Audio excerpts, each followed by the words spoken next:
మనం తరచూ ఏలియన్స్ గురించి, యూఎఫ్ఓల గురించి న్యూస్ వింటూనే ఉంటాం.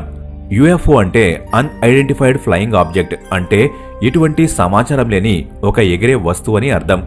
అయితే రీసెంట్గా రాజస్థాన్లో కూడా ఏలియన్స్ కనిపించాయని ఒక న్యూస్ సర్క్యులేట్ అవుతూ ఉంది. కొంతమంది స్థానికులు ఆకాశంలో ఎగురుతున్న యూఎఫ్ఓని కూడా చూశామని చెప్తున్నారు. ఇది ఏలియన్స్కి సంబంధించిన మొట్టమొదటి ఆరోపణ ఏమీ కాదు. గతంలో కూడా చాలా మంది వ్యక్తులు చాలా చోట్ల ఏలియన్స్ని చూశామని ఆరోపిస్తున్నారు. అలాంటి ఒక సంఘటన 2008 జనవరిలో కూడా జరిగింది. దక్షిణ భారతదేశంలో ఇలాంటి 5 యూఎఫ్ఓలు చూశామని చాలా మంది చెప్పారు. అయితే ఒకళ్ళిద్దరు చెప్తే మన సైంటిస్టులు దీని గురించి పట్టించుకోకుండా ఉండేవారు. కానీ చాలా మంది చెప్పడంతో సైంటిస్టులు కూడా ఆలోచనలో పడ్డారు. అందుకే ఆ సమయంలో పూర్తి భారతదేశమంతా దీని గురించే చర్చించుకుంది.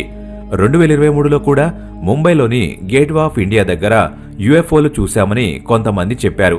అలాంటి సంఘటనలే ప్రస్తుతం రాజస్థాన్లో కూడా కనిపించడంతో ఏలియన్స్ అస్తిత్వం పైన ఎన్నో ప్రశ్నలు రేకెత్తుతున్నాయి.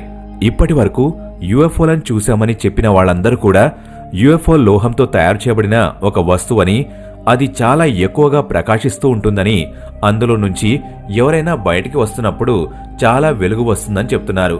అయితే మరికొంతమంది యూఎఫ్ఓలు ఆకారం మారుతూ ఉంటుందని, ఏలియన్స్ కావలసినప్పుడు దాని ఆకారాన్ని పెంచేస్తాయని,